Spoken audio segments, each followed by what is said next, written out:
नमस्कार। उनकी कलम मेरी आवाज़ में आप सभी का स्वागत है। बड़ों को प्रणाम और छोटों को बहुत सा प्यार। चलिए सुनते हैं उपन्यास आपका बंटी, जिसे लिखा है मन्नू भंडारी जी ने। जन्मपत्री बंटी की, मन्नू भंडारी का वक्तव्य। वह बांकुरा की एक सांझ थी। अचानक ही पी का फ़ोन आया। तुमसे कुछ बहुत ज़रूरी बात करनी है, जैसे भी हो आज शाम को ही मिलो, बांकुरा में। मैं उस ज़रूरी बात से कुछ परिचित भी थी और चिंतित भी। रेस्तरां की भीनी रोशनी में मेज पर आमने सामने बैठकर परेशान और बदहवास पी ने कहा, समस्या बंटी की है। तुम्हें शायद मालूम हो कि बंटी की माँ पी की पहली पत्नी ने शादी कर ली। मैं बिल्कुल नहीं चाहता कि अब वह वहाँ एक अवांछनीय तत्व बनकर रहे, इसलिए तय किया है कि बंटी को मैं अपने पास ले आऊँ। अब से वह यहीं रहेगा और फिर वे देर तक यह बताते रहे कि बंटी से उन्हें कितना लगाव है और इस नई व्यवस्था में वहाँ रहने से उसकी स्थिति क्या हो जाएगी। मैंने उसकी भावना, चिंता, उद्विग्नता को समझते हुए अपनी पहली प्रतिक्रिया व्यक्त की। आप ऐसा नहीं सोचते कि यह गलत होगा? मुझे लगता है कि उसे अपनी माँ के पास ही रहना चाहिए, क्योंकि साल में 2-1 बार मिलने के अलावा उसके साथ आपके आसंग नहीं है, जबकि माँ के साथ वह शुरू से रह चुका है, एक छत्र होकर रहा है। इस नाजुक उम्र में वहाँ से वह उखड़ जाएगा और संभवतः यहाँ जम नहीं पाएगा। लंबी बातचीत के बाद तय हुआ कि बंटी अभी कुछ दिनों के लिए वहीं रहे, लेकिन उस दिन लौटते हुए सचमुच बंटी कहीं मेरे साथ चला आया। आकर डायरी में मैंने बंटी की पहली जन्मपत्री बनाई। उस रात बंटी की विभिन्न स्थितियों के ना जाने कितने कल्पना चित्र बनते बिगड़ते रहे। मुझे लगा बंटी अपनी नई माँ के घर आ गया है। नई माँ और पिता के बीच एक बालिका। लगभग 6 महीने बाद की घटना है। ड्राइंग रूम में अनेक बच्चे धमाचौकड़ी मचाए हैं, उन्मुक्त और निश्चिंत।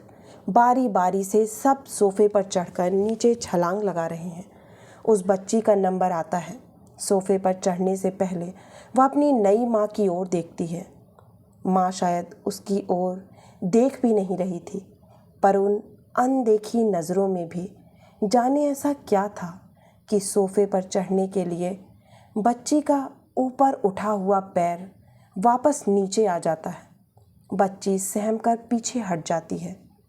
अनायास ही मेरे भीतर 6 महीने पहले का बंटी उस वातावरण में व्याप्त एक सहमेपन के रूप में जाग उठता है। खेल उसी तरह चल निकला, लेकिन अगर कोई इस सारे प्रवाह से अलग हटकर सहमा हुआ कोने में खड़ा है, तो वह है बंटी। रात में सोई तो लगा 6 महीने पहले जिस बंटी को अपने साथ लाई थी, वह सिर्फ एक दयनीय मुरझायापन बनकर रह गया है।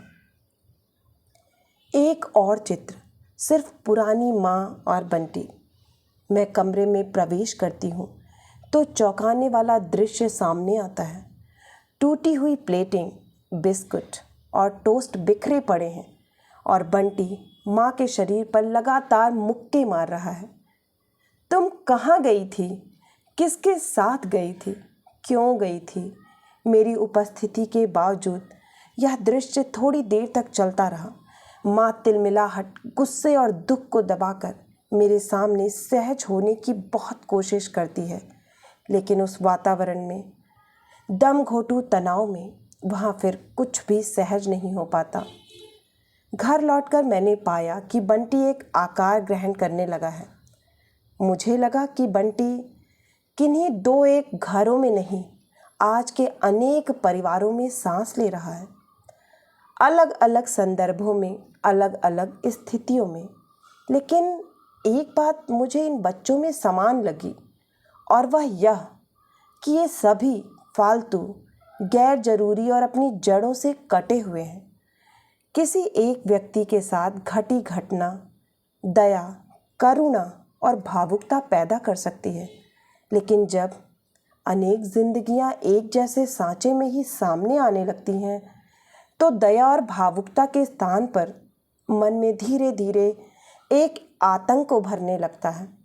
मेरे साथ भी यही हुआ। बंटी के इन अलग अलग टुकड़ों ने उस समय मुझे करुणा, विगलित और उच्छ्वसित ही किया था, लेकिन जब सब मिलाकर बंटी मेरे सामने खड़ा हुआ तो मैंने अपने आप को आतंकित ही अधिक पाया। समाज की दिनों दिन बढ़ती हुई एक ऐसी समस्या के रूप से जिसका कहीं कोई हल नहीं दिखाई देता।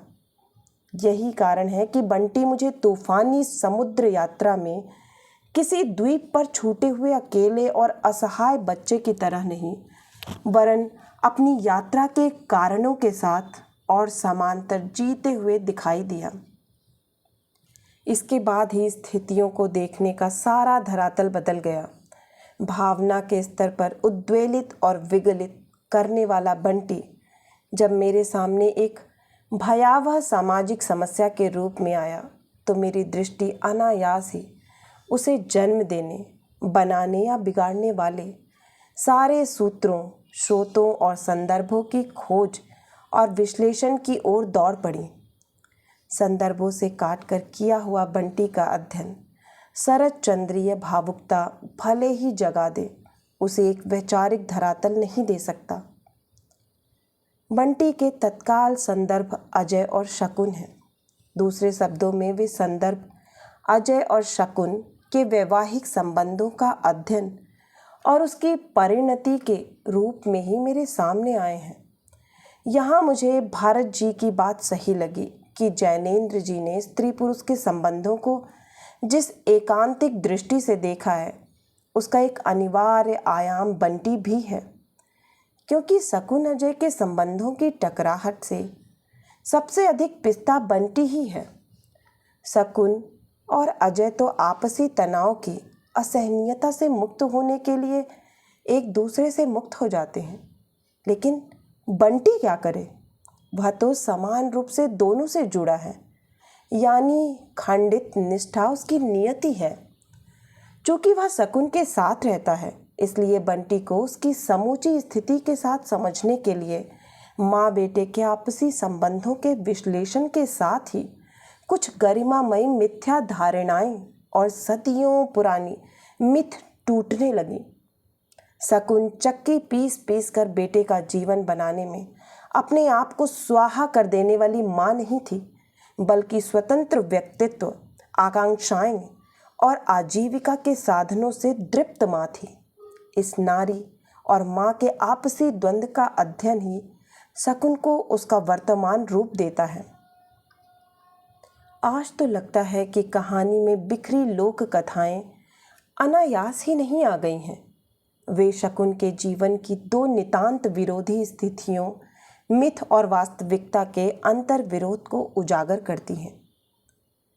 अगर माँ की ममता के मारे उस राजकुमार की कहानी है जो 7 समुद्र पार करके अपनी निष्ठा प्रमाणित करता है, तो सोनल रानी की भी कहानी है जो भूख लगने पर रूप बदलकर अपने ही बेटे को खा जाती है। शकुन बंटी को माध्यम बनाकर अजय से प्रतिशोध लेती हो या बंटी में तन्मय होकर अपनी सार्थकता तलाश करती हो, उसे कभी हथियार के रूप में इस्तेमाल करती हो या कभी अपने एकाकी जीवन के आधार के रूप में, मुझे तो सभी कुछ को निहायत तटस्थ होकर एक मानवीय धरातल पर देखना समझना था। जिंदगी को चलाने और निर्धारित करने वाली कोई भी स्थिति कभी इकहरी नहीं होती। उसके पीछे एक साथ अनेक और कभी कभी बड़ी विरोधी प्रेरणाएं निरंतर सक्रिय रहती हैं। शकुन और बंटी दोनों के चरित्रों की वास्तविकता इन्हीं अंतर विरोधों में जीने की वास्तविकता है। परोक्ष रूप में अजय के जीवन की वास्तविकता भी यही है। शायद यही कारण है कि मैं इस त्रिकोण की किसी एक भुजा को ना अस्वीकार कर सकी, ना ही गलत सिद्ध कर सकी। पात्र अपनी अपनी दृष्टि संवेदना की सीमाओं में एक दूसरे को गलत सही कहते रह सकते हैं, लेकिन देखना यह ज़रूरी होता है कि लेखकीय समझ किसी के प्रति पक्षपात तो नहीं कर रही। गलत और सही अगर कोई हो सकते हैं तो वे अजय, शकुन और बंटी के आपसी संबंध। इस पूरी स्थिति की सबसे बड़ी विडंबना ही यह है कि इन संबंधों के लिए सबसे कम जिम्मेदार और सब ओर से बेगुनाह बंटी ही इस ट्रेजेडी के त्रास को सबसे अधिक भोगता है। शकुन अजय के संबंधों का तनाव और चटक बंटी की नस नस में ही प्रतिध्वनित होती है।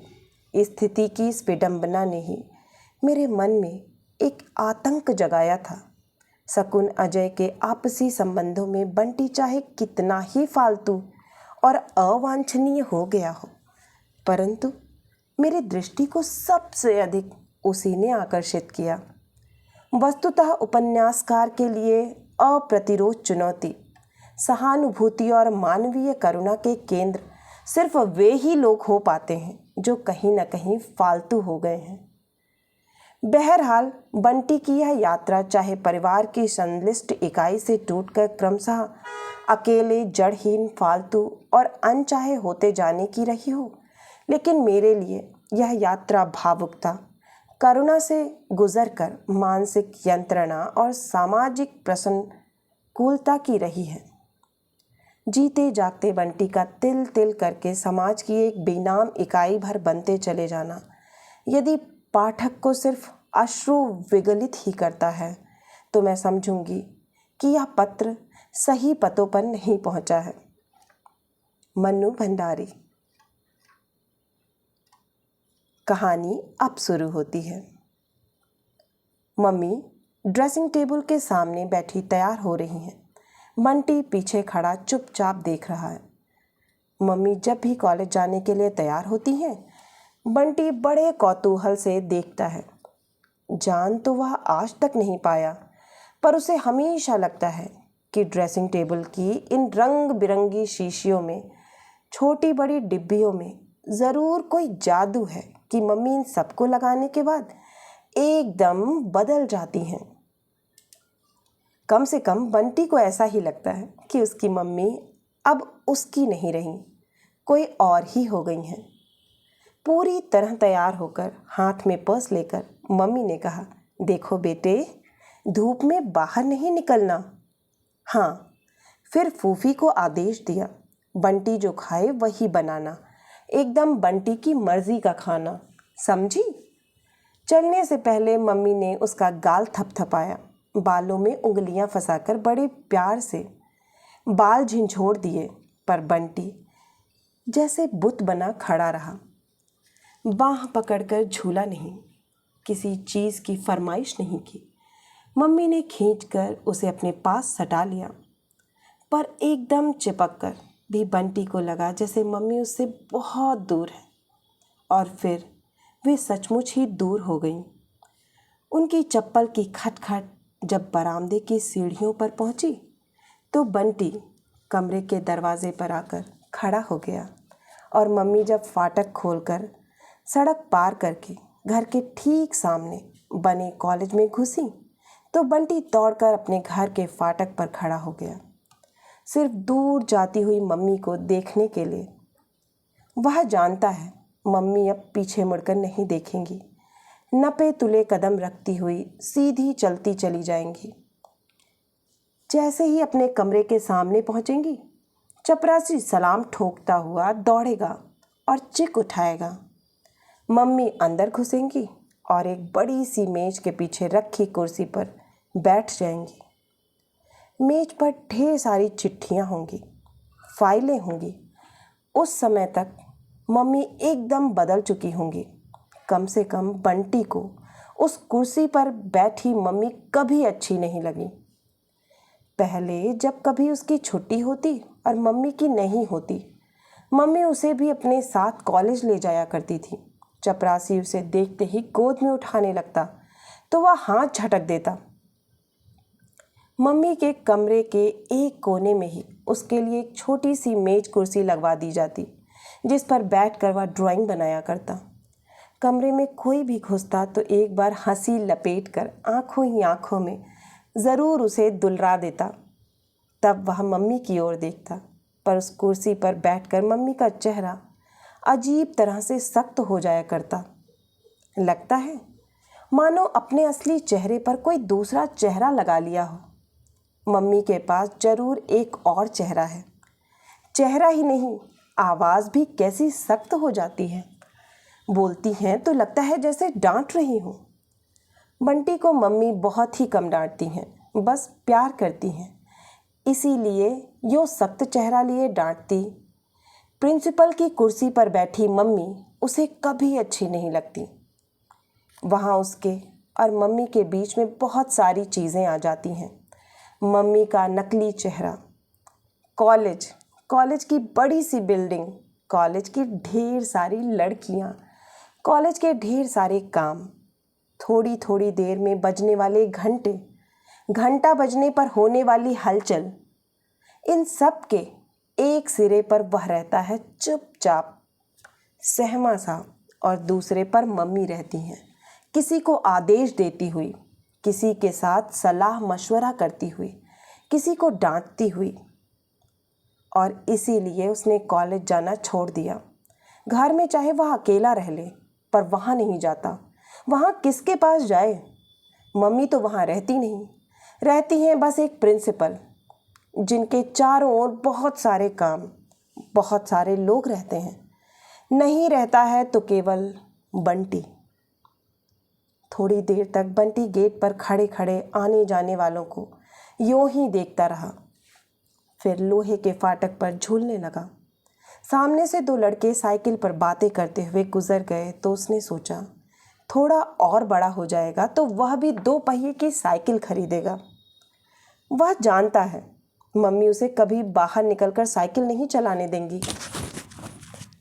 जाने क्यों उन्हें हमेशा यही डर लगा रहता है कि वह बाहर निकलेगा और एक्सीडेंट हो जाएगा।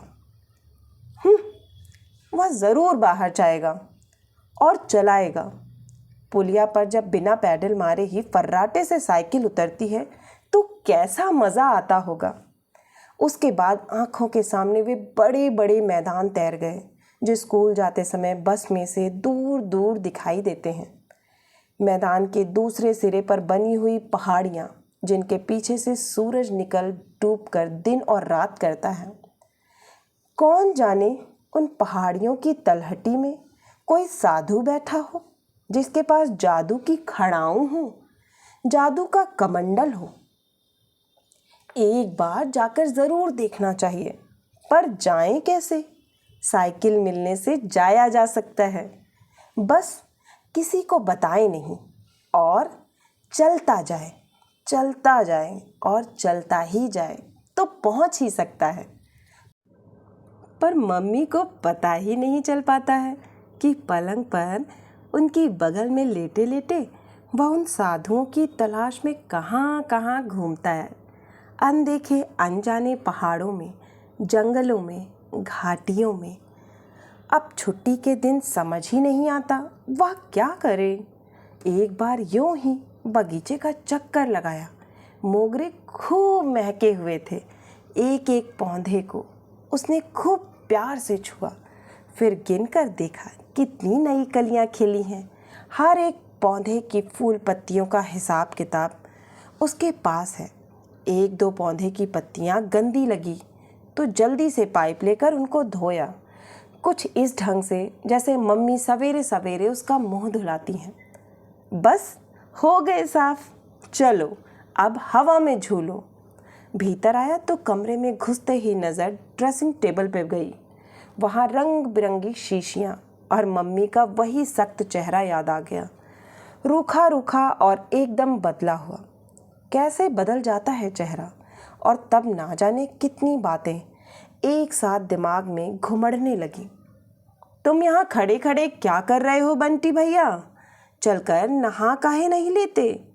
हाथ में झाड़ू लिए लिए फूफी घुसी तो बंटी ने झाड़ू छीन लिया और उसके हाथ पर झूलता हुआ बोला, फूफी वह कहानी सुनाओ तो। सोनल रानी की, जो सचमुच में डायन थी और रानी बनकर रहती थी। एलो, और सुनो, यह कहानी कहने सुनने का बखत है। काम सारा पड़ा है और तुम्हें कहानी सूझ रही है। कहानी रात में सुनी जाती है, दिन में नहीं। नहीं, मैं अभी सुनूंगा, कोई काम वाम नहीं।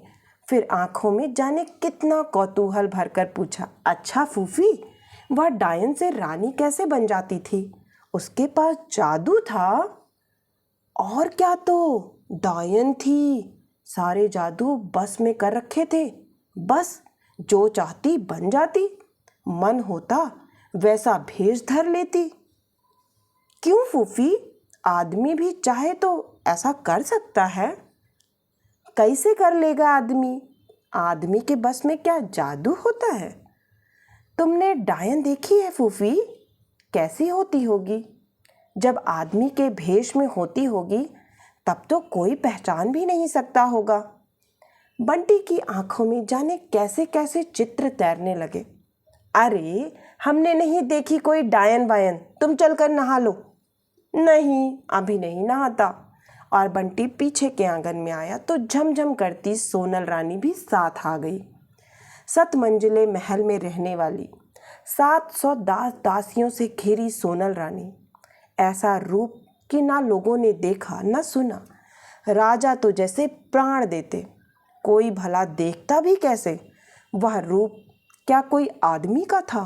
वह तो डायन का जादू था। फिर धीरे धीरे कहानी की एक पूरी की पूरी दुनिया खुलती चली जाती। भेड़ बनाकर रखे हुए राजकुमार, मैना बनाकर रखी हुई राजकुमारी, ऐसा कुछ होता ज़रूर है जिससे आदमी भेष बदल लेता है। बंटी फिर भीतर गया, चुपचाप ड्रेसिंग टेबल के पास जाकर शीशियों को उठा उठा कर देखने लगा। एक बार मन हुआ अपने मुंह पर भी लगा देखे, क्या उसका चेहरा भी मम्मी की तरह बदल जाएगा? यह क्या, फिर तुम ड्रेसिंग टेबल पर पहुंच गए? फूफी खड़ी हंस रही थी। बंटी एकदम सकपका गया। हम कहते हैं यही शौक रहे तुम्हारे तो बड़े होकर तुम ज़रूर लड़की बन जाओगे। मारूंगा मैं फिर वही गंदी बात कही तो। बंटी हाथ उठाकर अपनी झेप गुस्से में छिपाने लगा। फूफी भी अजब है, मम्मी कभी प्यार करते हुए उसे गोद में बिठा लेंगी या अपने साथ लिटाकर कहानी सुनाएंगी तो हमेशा उसे ऐसे ही चिढ़ाएगी। तुम अभी तक माँ की गोद में चिपक कर बैठते हो। छी छी, तुम तो एकदम लड़की हो बंटी भैया। देख लो मम्मी या फूफी ना। पर मम्मी है कि फूफी को कुछ नहीं कहती, बस हंसती रहती हैं, क्योंकि उस समय घर में जो रहती है मम्मी, वह भी एकदम मम्मी बनी हुई हैं। कॉलेज में तो पता लगे कि इस फूफी को ऐसी घुड़की मिले कि सारा चढ़ाना भूल जाए। मेरा तो बेटा भी यही है और बेटी भी यही है। हंसती हुई मम्मी उसे अपने से और ज़्यादा सटा लेती हैं। उस समय फूफी के सामने माँ की बाहों से छूटकर भागने के लिए वह ज़रूर कसमसाता रहता है, पर यूँ उसे मम्मी की गोद में बैठना, उनके साथ सटकर सोना अच्छा लगता है। सोने से पहले मम्मी उसे रोज़ कहानी सुनाती हैं, राजा रानी की, परियों की, ऐसे ऐसे राजकुमारों की जो अपनी माँ को बहुत प्यार करते थे और अपनी माँ के लिए बड़े बड़े समुद्र तैर गए थे, ऊंचे ऊंचे पहाड़ पार कर गए थे। फिर मम्मी उसके गाल सहलाते हुए पूछती, अच्छा बता, तू मेरे लिए इतना सब करेगा बड़ा होकर या कि निकाल बाहर करेगा? हटाओ बुढ़िया को, बोर करती है। धत, मम्मी को कभी नहीं छोड़ूंगा। तब मम्मी निहाल होकर उसे बाहों में भर लेती और उसके गालों पर ढेर सारे किस्सू देती। फिर पता नहीं छत में क्या देखने लगती, बस फिर देखती ही रह जाती और उसे लगता जैसे उसके और मम्मी के बीच में फिर कहीं कोई और आ गया है। पर कौन, यह वह ना समझ पाता। मम्मी के चेहरे पर गहराती हुई उदासी की परतें उसे कहीं हल्के से बेचैन कर देती।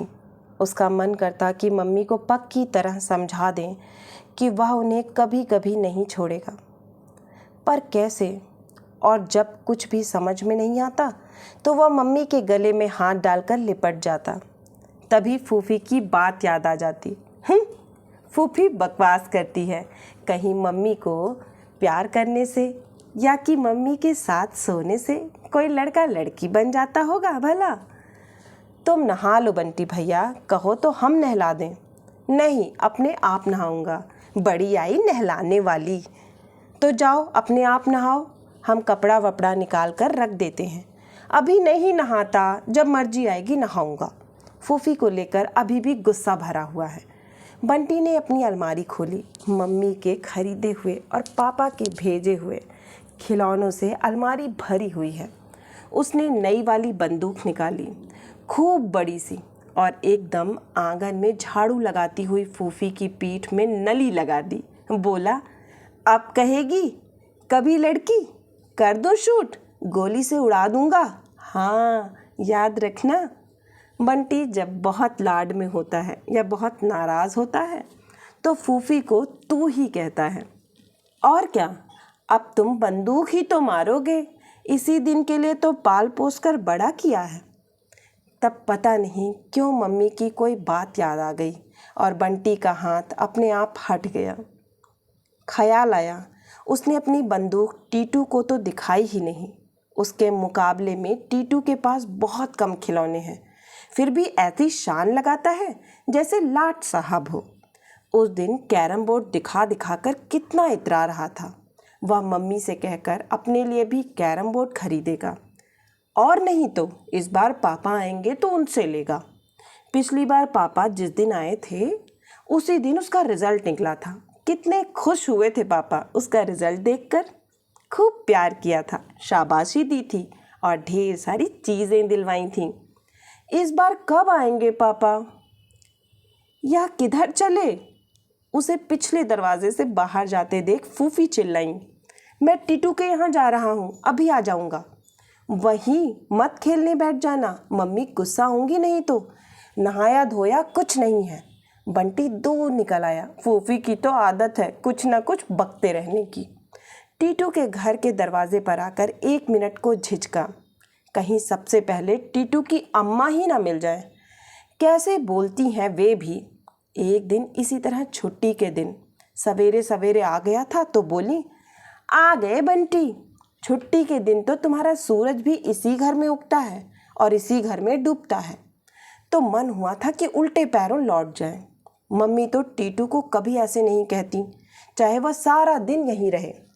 उसका बस चले तो वह कभी टीटू के घर नहीं जाए। वैसे भी उसे अपने ही घर में खेलना अच्छा लगता है। फूफी कहती हैं, घर में काहे नहीं अच्छा लगेगा, ऐसी लाट साहिबी करने को और कहाँ मिलती है बच्चों को। टीटू से कितना कहा कि तू ही आ जाया कर छुट्टी के दिन, पर शाम के पहले वह कभी आता ही नहीं। घर में ही खेलता रहता है। बिंदा है, शन्नू है। कहने दो, कहती हैं तो। बंदूक दिखाकर अभी लौट भी जाऊंगा, मैं वहाँ रुकूंगा ही नहीं। और सूरज तो अब कभी का उग गया। बरामदे में ही टीटू की अम्मा बैठी तरकारी काट रही थी। क्षण भर को पांव ठिठक गए। ना भीतर को जाते बनता ना लौटते। कौन? बंटी, आओ आओ। अरे बड़ी जोरदार बंदूक ले रखी है, इतनी बड़ी किसने दिलवाई? पापा ने। आए थे क्या पापा? नहीं, किसी के साथ भिजवाई थी। एकाएक स्वर की खुशी जैसे बुझ गई। मन हुआ अम्मा के सीने में ही दाग दें बंदूक। जब देखो तब वही बात। बंटी भीतर दौड़ गया। टीटू सन्नों के साथ बैठा बैठा कैरम खेल रहा था। बंटी ने चुपचाप उसकी पीठ पर बंदूक की नली लगाई और जोर से चिल्लाया, हैंड्स अप। टीटू एकदम डर गया तो बंटी खिलखिला पड़ा। कैसा डराया? अरे इतनी बड़ी बंदूक, देखूं जरा। टीटू इतनी बड़ी बंदूक देखकर एकाएक उत्साह में आ गया। चल बाहर चलकर निशाना लगाएंगे, आज वह भी आसानी से बंदूक नहीं देगा। उस दिन कैरम को लेकर कैसा इतरा रहा था। हटो हटो, तुम्हें खेलना नहीं आता। ए टीटू, पहले खेल पूरा करके जाओ। हार रहा है तो कैसा भागने लगा। जीतती हुई सन्नो ने कुर्ता पकड़कर उसे खींचा। ले खेल और खेल। टीटू ने दोनों हथेलियों से सारी गोटों को इधर उधर छितरा दिया और बंटी को लेकर बाहर भाग गया। हारू हारू, खिसियाई सी सन्नो चीखती रही। मुग्ध भाव से बंदूक पर हाथ फेरते हुए टीटू ने कहा, दिखा तो यार, जरा दिखा ना। खाली देखने से काम नहीं चलेगा, समझना पड़ता है। यह कोई 8 आने वाला तमंचा नहीं है जो हर कोई चला ले। बंटी अपने को महत्वपूर्ण महसूस करने लगा। अभी खरीदी है? बड़ी ललचाई सी नज़रों से देखते हुए टीटू ने पूछा। नहीं, पापा ने भिजवाई है, बड़े रौब से बंटी ने जवाब दिया और उसी रौब के साथ वह उसमें कारतूस भरने लगा।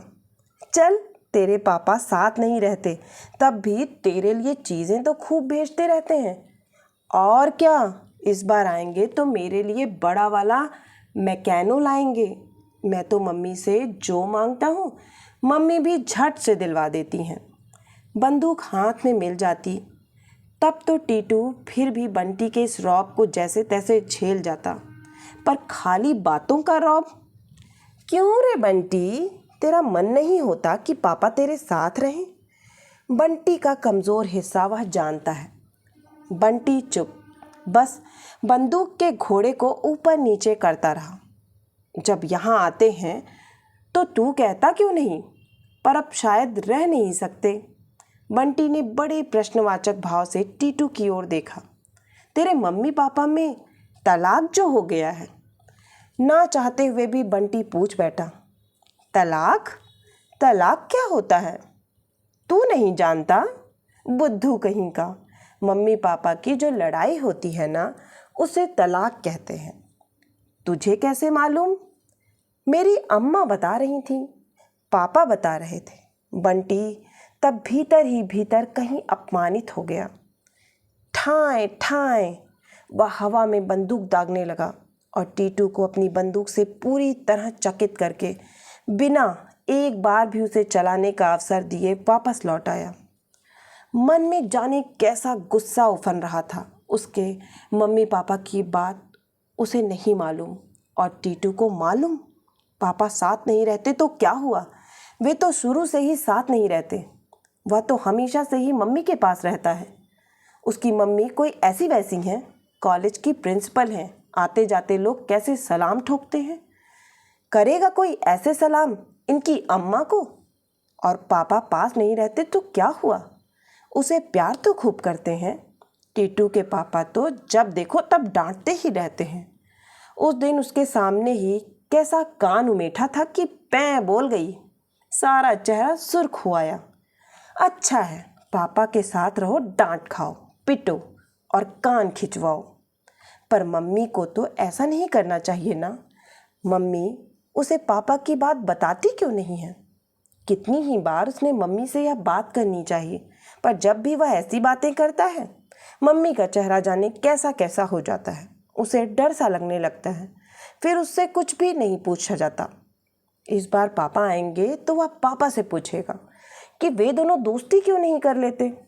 पापा तो उसकी बात बहुत मानते हैं, जहाँ कहता है वहीं घुमाने ले जाते हैं, जो मांगता है वही दिला देते हैं।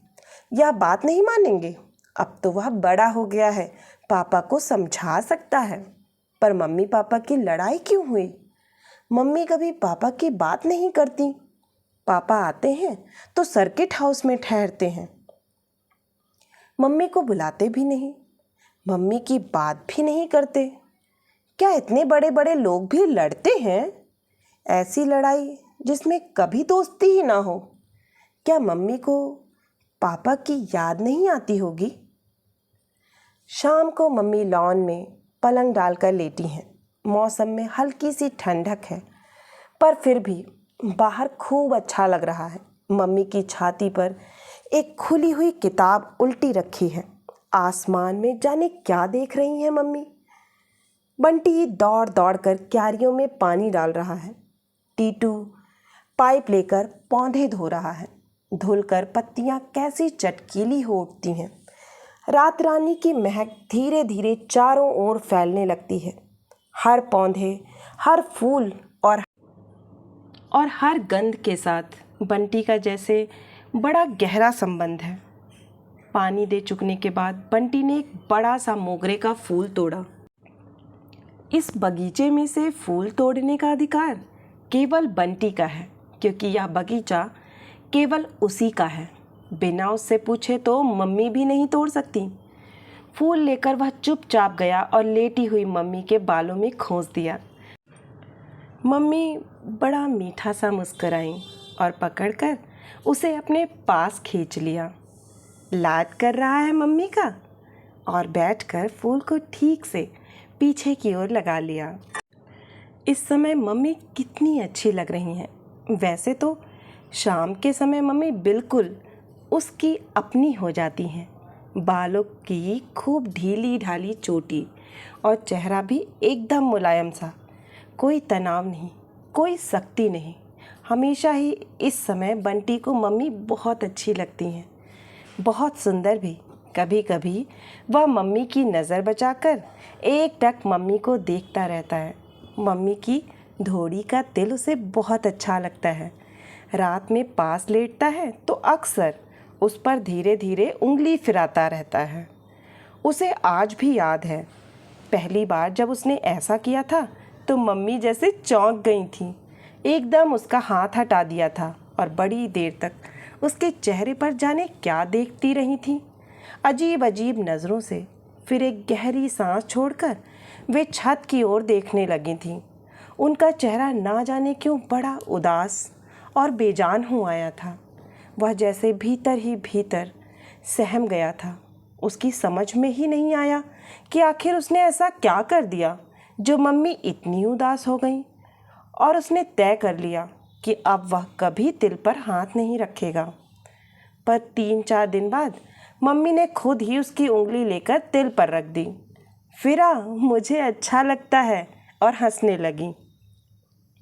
मम्मी भी सचमुच अजीब हैं, इन्हें कभी कभी कुछ हो जाता है। आज रात में तिल पर उंगली फेर फेर कर ही बात करेगा, पापा वाली बात। अब वह सब समझता है। हिस्ट्री में रामायण महाभारत की लड़ाई की बात समझ ली, मम्मी पापा की लड़ाई की बात नहीं समझ सकता। मम्मी बताएं तो टीटू के अम्मा पापा उसे सब बता सकते हैं और मम्मी उसे नहीं बता सकती।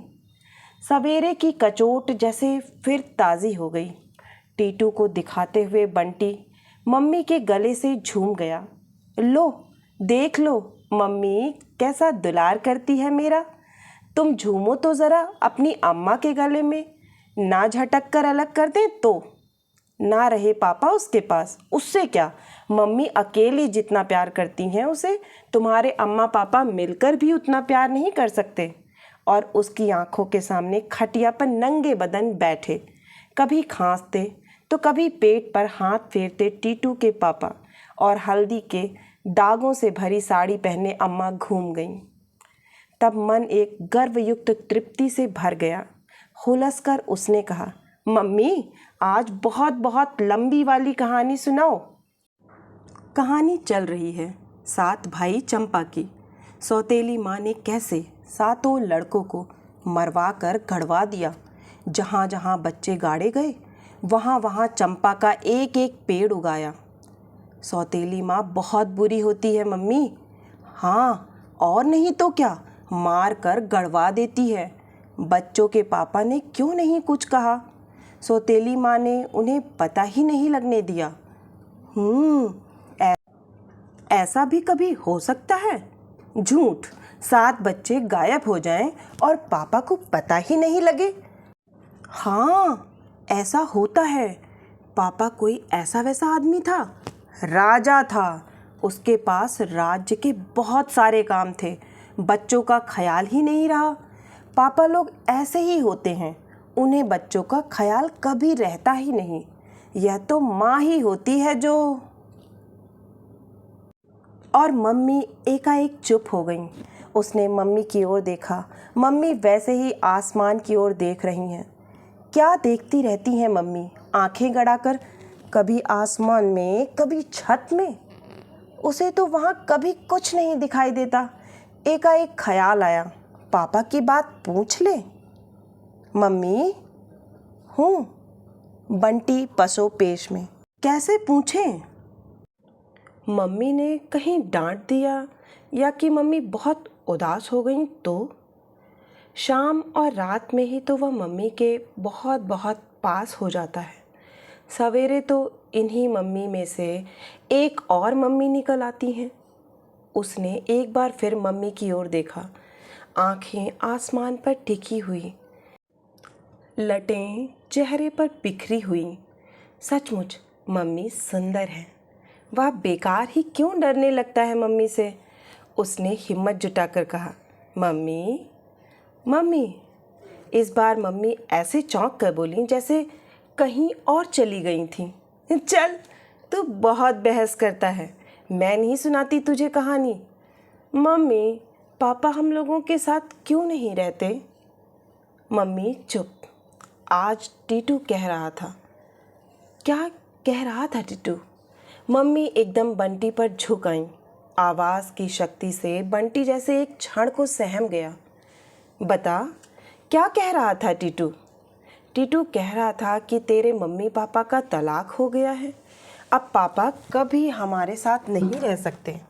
बंटी ने जैसे तैसे कह दिया। क्यों रे, तू और टीटू ये ही सब बातें करते रहते हो? मम्मी की आवाज़ में गुस्सा था या दुख, पता नहीं चला।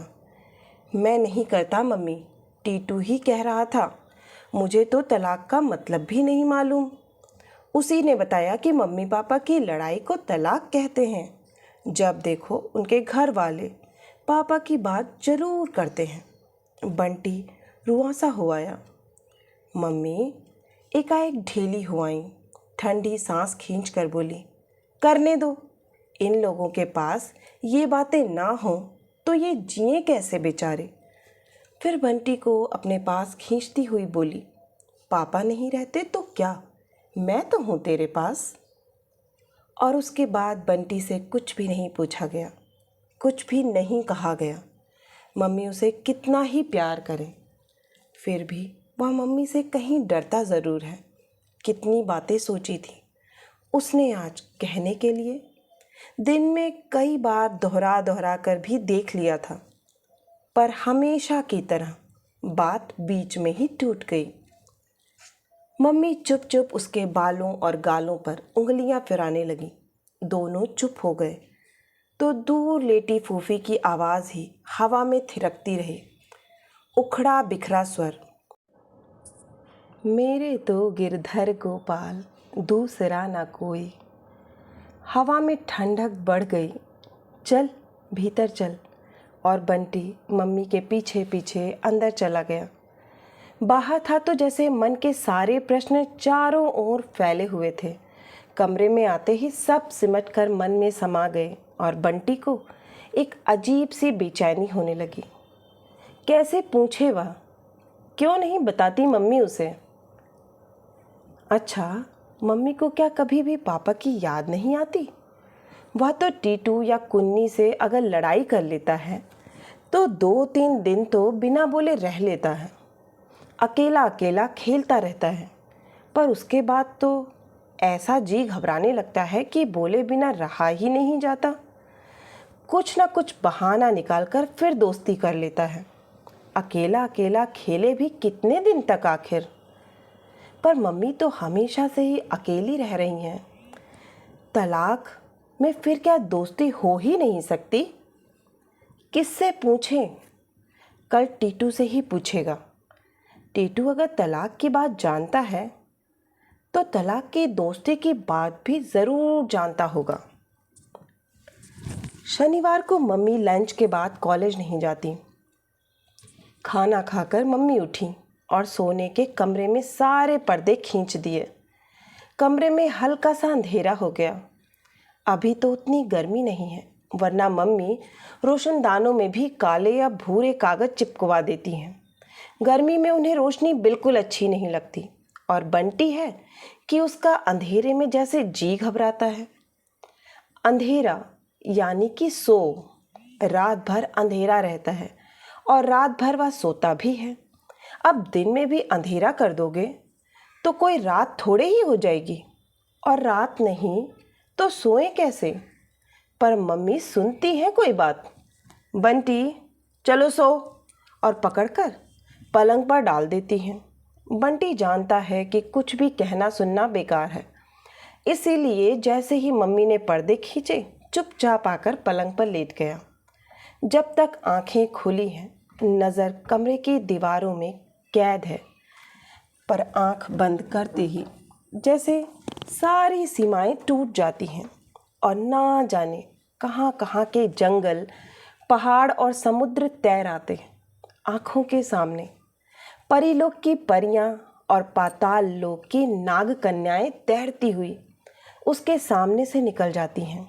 अच्छा, अगर कोई उसे जादू के पंख या उड़ने वाला घोड़ा दे दे तो वह क्या करे?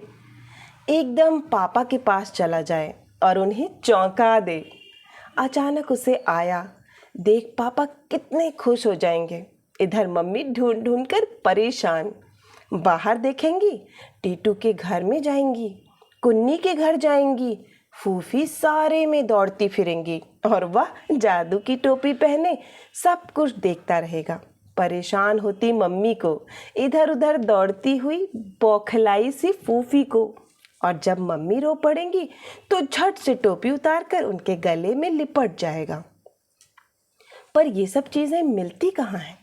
सारी कहानियों में इनकी बातें हैं, पर किसी ने भी यह नहीं लिखा कि ये मिलती कहाँ हैं। कोई साधु मिल जाए तो बता सकता है, या उसके पास भी ऐसी चीज़ें हो सकती हैं। मम्मी सो गईं। एक क्षण बंटी मम्मी को देखता रहा, कहीं पलकें हिल तो नहीं रही। तभी ख्याल आया, सोती हुई मम्मी कितनी अच्छी लगती हैं। अच्छा, मम्मी तरह तरह की कैसे हो जाया करती हैं? टीटू की अम्मा को तो कभी भी जाकर देख लो, हमेशा एक सी रहती हैं। फूफी भी। बंटी दबे पांव पलंग से उतरा, धीरे से कमरे के बाहर निकला और दौड़कर करौंदे की झाड़ियों के पास पहुंच गया। कुन्नी ने कहा था कि बंटी अगर उसे खूब सारे करौंदे तोड़ कर देगा तो वह बंटी को करौंदे की माला बना कर देगी, खूब सुंदर सी। टीटू भी आ जाता तो दोनों मिलकर तोड़ते, पर वह बुलाने तो नहीं ही जाएगा। वहाँ उसकी अम्मा मिल गई तो बस कबाड़ा। कोई बात नहीं, वह अकेले ही तोड़ेगा। अचानक लोहे का फाटक बजा तो बंटी घूम पड़ा। अरे वकील चाचा! पसीने में सराबोर वकील चाचा एक तरह से हाँफते हुए अपनी पतली सी छड़ी हिलाते हुए चले आ रहे थे। चिपचिपाते हाथों को कमीज से ही पोंछता हुआ बंटी दौड़ा और वकील चाचा की बाह से झूल गया। आप कब आए चाचा?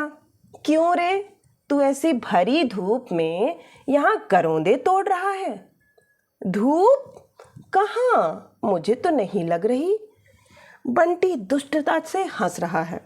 हाँ, धूप कहाँ, यह तो चांदनी है ना, शैतान कहीं का। शकुन घर में है या कॉलेज? शनिवार को तो 1 बजे ही छुट्टी हो जाती है कॉलेज की, भीतर सो रही हैं। और फिर मम्मी, ओ मम्मी, वकील चाचा आए हैं के बिगुल नाद के साथ ही बंटी चाचा को लेकर भीतर घुसा। भरी नींद में सो रही मम्मी उठी और वकील चाचा को सामने देखकर जैसे एकदम सिटपिटा गई।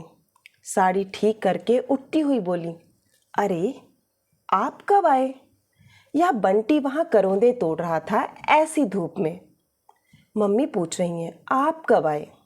पहले उनकी बात का तो जवाब दीजिए, तू बड़ा तेज हो गया है। वकील चाचा ने अपनी टोपी उतारकर मेज पर रखी और ठीक पंखे के नीचे बैठ गए। अभी तो ज़रा भी गर्मी नहीं है और चाचा के इतना पसीना। तुम्हारे यहाँ आज आया हूँ तो समझ लो शहर में आज ही आया हूँ। क्यों रे, टूट कर फिर करौंदे तोड़ने चला गया? तुझे नींद नहीं आती? तो फिर पढ़ता क्यों नहीं? इम्तिहान नहीं पास आ रहे? आँख लगी नहीं कि गायब? मम्मी सचमुच ही गुस्सा होने लगी, पर बंटी है कि अभी भी हंस रहा है। चाचा इस समय कवच की तरह उसके सामने बैठे हैं। मम्मी का गुस्सा बेकार। चाचा, आपको जितनी गर्मी लग रही है उससे तो लगता है कि आप ठंडा ही पिएंगे। बोलिए क्या लाऊं? चाचा की आंखों में एकाएक लाड उमड़ आया। बड़ी खातिर करना सीख गया। तू तो एकदम ही बड़ा और समझदार हो गया है लगता है। मैं अभी आई कहकर मम्मी अंदर चली गई, शायद मुंह धोने या चाचा के लिए कुछ लाने। बंटी धीरे से सरक कर चाचा के पास आया और उनकी कुर्सी के हत्थे पर बैठता हुआ बोला, चाचा पापा कब आएंगे इस बार? इस प्रश्न में पापा के बारे में जानने की इच्छा भी थी, साथ ही यह उत्सुकता भी कि पापा ने कुछ भेजा हो चाचा के साथ तो चाचा निकालें। पता नहीं क्यों चाचा एकटक उसका चेहरा ही देखने लगे। घनी बाहों के नीचे कुछ अंदर को धंसी आंखें जाने कैसी गीली गीली हो गईं। बड़े दुलार से पीठ पर हाथ फेरते हुए बोले, पापा की याद आती है बेटे? झेपते हुए बंटी ने गर्दन हिला दी। बंटी को लगा जैसे चाचा कहीं उदास हो गए हैं। पीठ सहलाता हुआ उनका हाथ उसे कांपता सा लगा। पापा की बात कहकर उसने कहीं गलती तो नहीं कर दी? पता नहीं, जब भी वह पापा की बात करता है सब कुछ गड़बड़ा जाता है। किससे करे वह पापा की बात? किससे पूछे उनके पापा के बारे में? पापा भी आएंगे बेटा, मैं जाकर उन्हें भेजूंगा। चाचा का स्वर इतना बुझा बुझा क्यों है? वे तो हमेशा इतने जोर जोर से बोलते हैं जैसे क्लास में पढ़ा रहे हों। मैं तो इस बार मिलकर भी नहीं आ सका, वरना ज़रूर तेरे लिए कुछ भेजते। और चाचा बड़े प्यार से उसकी पीठ सहलाने लगे, मानो कुछ ना कुछ लाने की कमी वे प्यार से ही पूरी कर देंगे। चाचा कुछ लाए भी नहीं। इस सूचना ने बंटी को और भी खिन्न कर दिया, वरना जब भी चाचा आते हैं पापा उसके लिए ज़रूर कुछ ना कुछ भेजते हैं। और शायद यही कारण है कि उसे चाचा अच्छे लगते हैं। चाचा का आना अच्छा लगता है। जो बंदूक तुम्हारे लिए भेजी थी वह तुम्हें पसंद आई? बहुत अच्छी, बहुत ही अच्छी। आपने देखी थी? बंदूक के नाम से ही जैसे मरा हुआ उत्साह एक क्षण को जाग उठा। हमने साथ ही जाकर तो खरीदी थी। फिर चाचा यूं ही कमरे में इधर उधर देखने लगे। ये चित्र तुमने बनाए हैं? दीवारों पर मम्मी ने उसकी पेंटिंग गत्ते पर चिपका चिपका कर लटका रखी है। 3 शीशे के फ्रेम में मढ़वा रखी है। हाँ, बड़े गर्व से बंटी ने कहा, स्कूल में मेरी और भी अच्छी अच्छी रखी है। आर्ट क्लब का चीफ हूँ। अच्छा? चाचा ने शाबाशी देते हुए उसकी पीठ थपथपाई और फिर जैसे कहीं से उदास हो गए। पर यह भी कोई उदास होने की बात हुई भला? इतने में मम्मी घुसी, हाथ में ट्रे लिए हुए। लगा वह मुंह भी धोकर आई हैं। यूँ भी सोकर उठती हैं तो मम्मी का चेहरा बहुत ताज़ा ताज़ा लगता है। चाचा को गिलास पकड़ाकर मम्मी सामने वाली कुर्सी पर बैठ गई। तुम्हारा बेटा तो बड़ा गुणी है शकुन, कलाकार बनेगा। देखो ना, इस उम्र में ही बड़ी अच्छी पेंटिंग्स बना रखी हैं। मम्मी ने उसे देखा क्या, जैसे लाड में नहला दिया। बंटी सोच रहा था, मम्मी उसकी तारीफ में कुछ और कहेंगी, पर फिर सब चुप हो गए। हमेशा बोलते रहने वाले चाचा भी चुप और चाचा के सामने चुप रहने वाली मम्मी भी चुप। अंधेरा अंधेरा कमरा और भीतर बैठे लोग चुप। जैसे एक अजीब सी उदासी वहाँ उतर आई हो। चाचा कभी एक घूंट पीते हैं, कभी उसकी ओर देखते हैं तो कभी खिड़की की ओर। पर खिड़की तो बंद है, उस पर पर्दा पड़ा है, वहाँ तो देखने को कुछ है ही नहीं। मम्मी एकटक ज़मीन ही देखे जा रही हैं और वह है कि कभी मम्मी को देखता है तो कभी चाचा को। चाची जी अच्छी हैं बच्चे? आखिर मम्मी ने पूछा। ठीक है सब। कुछ इस भाव से कहा मानो उन्हें इन सब में कोई दिलचस्पी ही नहीं हो। तुम गर्मियों की छुट्टियों में कहीं बाहर नहीं जा रही इस बार? नहीं, एक तो पहले से ही कहीं जगह का इंतज़ाम नहीं किया। यूँ भी इस बार यहीं रहने का इरादा है। मम्मी पापा की बात क्यों नहीं पूछ रही? लड़ाई में क्या बात भी नहीं पूछते हैं? कलकत्ते में तो अभी से गर्मी शुरू हो गई होगी। यहाँ शाम को तो अभी भी बहुत अच्छा रहता है और रात को ठंड रहती है। बातें कर रहे हैं, पर बंटी तक को लग रहा है कि जैसे कमरे का मौन नहीं टूट रहा है, उदासी नहीं छट रही है। यह चाचा को क्या हो गया है? वैसे तो चाचा जब भी आते हैं उन्हें मम्मी से बहुत बहुत बातें करनी रहती हैं। शाम को या दोपहर को आएंगे तो रात के पहले कभी नहीं जाएंगे, और जब तक बैठेंगे लगातार कुछ ना कुछ बोलते ही जाएंगे। अगर मम्मी थोड़ी देर को उठकर चली भी जाएं तो चाचा उससे बातें करने लगेंगे, और कुछ नहीं तो उसका टेस्ट ही ले डालेंगे। टेबल पूछेंगे, स्पेलिंग्स पूछेंगे। चुप तो चाचा रह ही नहीं सकते। उन्हें इस तरह लगातार बोलते देखकर बंटी को ख्याल आता, अगर इन्हें कभी क्लास में बैठना पड़े तो बाप रे बाप, सारा दिन सज़ा खाते ही बीते। मुंह पर उंगली रखे खड़े हैं या कि मुंह पर डस्टर बांधे बैठे हैं। उसने पिछली बार यह बात मम्मी को बताई तो हंसते हुए उसका कान खींचकर कहा था, यही सब सोचता रहता है बड़ों के बारे में। और फिर देर तक हंसती रही हैं। मुंह पर डस्टर बंधे चाचा की कल्पना में वह खुद हंस हंस कर दोहरा होता रहा था। वही चाचा आज चुप हैं। चुप ही नहीं, उदास भी हैं।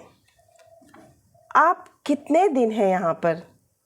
परसों की तारीख है, बस उसी दिन शाम को चला जाऊँगा। फिर एक क्षण ठहर कर बोले, तुमसे कुछ बातें करनी थी, तो सोचा कि एक दिन हाथ में होगा तो ठीक रहेगा।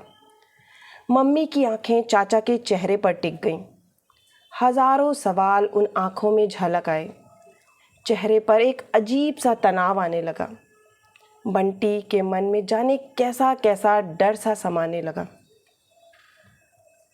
पहले वह कुछ भी जानता समझता नहीं था, जानने समझने की कोई इच्छा भी नहीं थी, पर अब जानने लगा है, और जितना जानता है उससे बहुत ज़्यादा जानने की इच्छा है, बल्कि सब कुछ जान लेने की इच्छा है।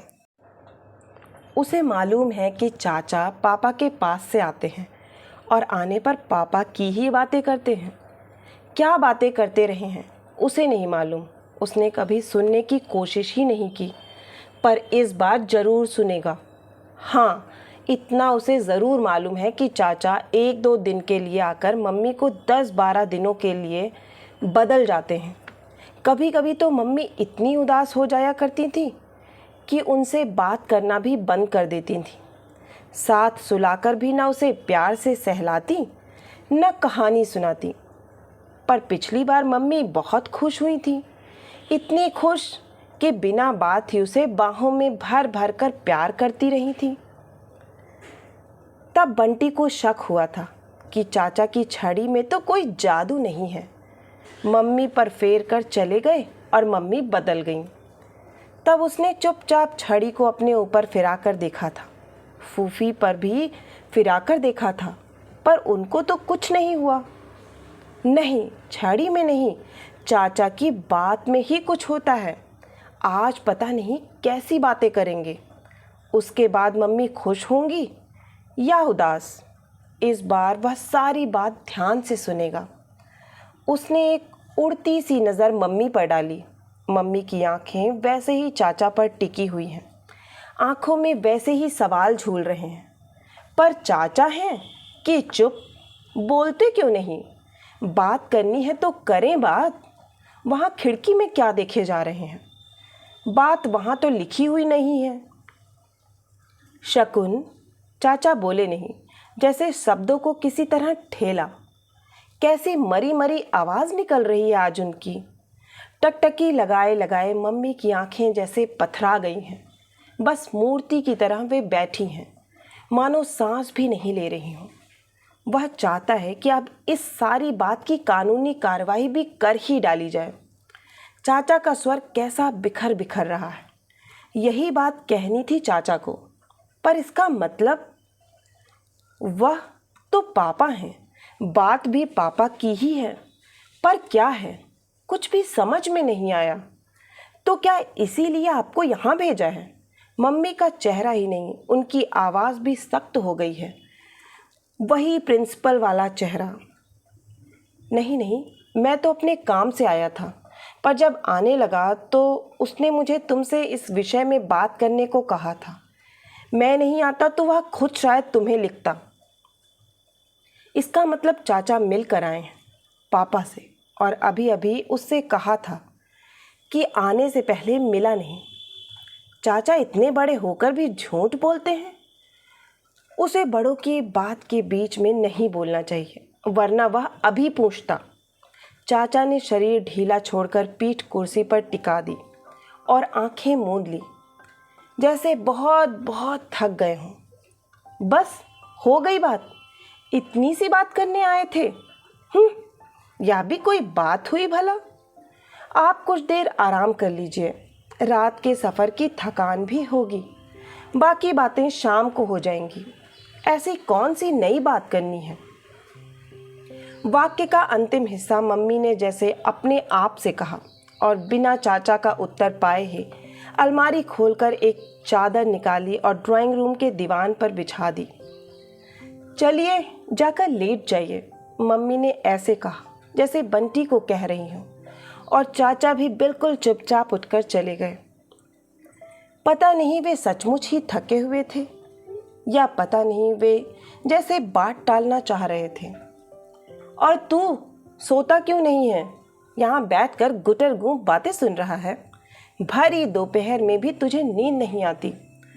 बंटी उछलकर पलंग में दुबक गया, पर नींद का कोई प्रश्न ही नहीं। मम्मी की ओर देखकर पूछा, चाचा क्या कहते थे मम्मी? मम्मी ने ऐसी चुभती नज़रों से उसे देखा कि वह भीतर तक सहम गया, और खट से उसने आंखें बंद कर ली। पर बंद आंखों से भी वह उस चुभन को महसूस करता रहा। फिर बंद आंखों से ही उसने जाना कि मम्मी भी उसकी बगल में आकर लेट गई हैं। अब सबको सुलाकर मम्मी जागती रहेंगी। चाचा की कही हुई बात क्या बहुत बुरी थी? अनायास ही मम्मी की उंगलियां उसके बालों को सहलाने लगीं। कांपती थिरकती उंगलियां उन उंगलियों के पोरों में से झरझर करता जाने कैसे स्नेह बंटी की नसों में दौड़ने लगा कि मन में थोड़ी देर पहले जो भय समाया था वह अपने आप ही धीरे धीरे बह गया। स्पर्श से ही वह जान गया कि अब तक मम्मी के चेहरे की वह शक्ति भी ज़रूर पिघल गई होगी। उसने धीरे से आंखें खोली। मम्मी हमेशा की तरह छत की ओर देख रही थी।